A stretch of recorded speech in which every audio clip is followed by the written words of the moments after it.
کے سب سے عظیم لیڈر محمد صلی اللہ علیہ وسلم کے امتی ہیں.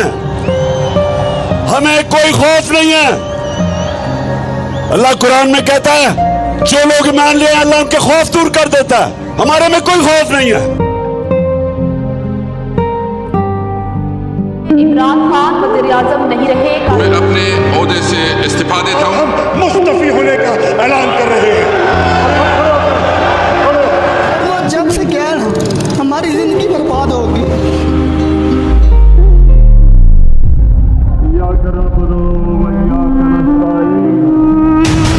میں اگر سڑکوں پہ نکلا ہے نا آپ کے لیے چھپنے کی جگہ نہیں ہوگی. پاکستانیوں یہ دیکھ لو آپ کے سامنے کہ سارے چور آ گئے ہیں واپس.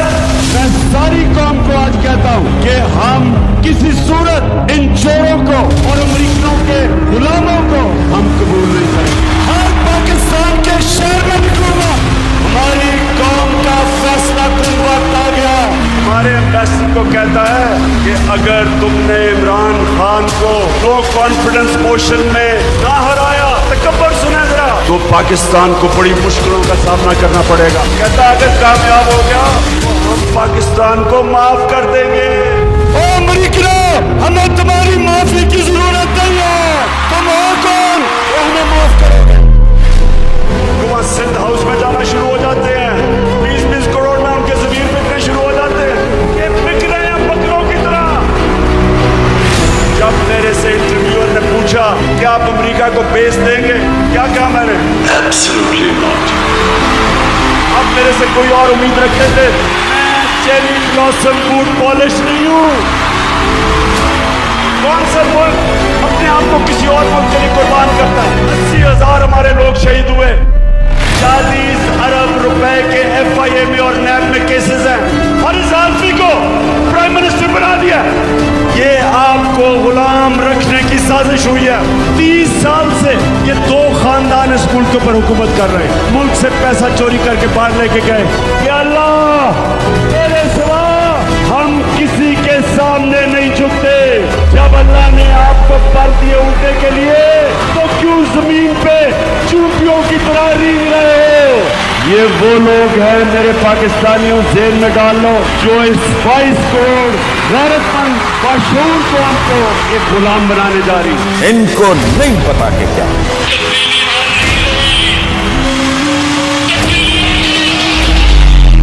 ایک انسانوں کا جنون آنے والا ہے. پاکستان ایک قوم بن چکا ہے. 26 سال سے میں کوشش کر رہا تھا کہ میرے مولا اس قوم کی خودداری کو جگا. میں دیکھ رہا ہوں کہ پاکستان کو ایک قوم بنتے ہوئے میرے پاکستانیوں ایک نیا ملک اٹھ رہا ہے.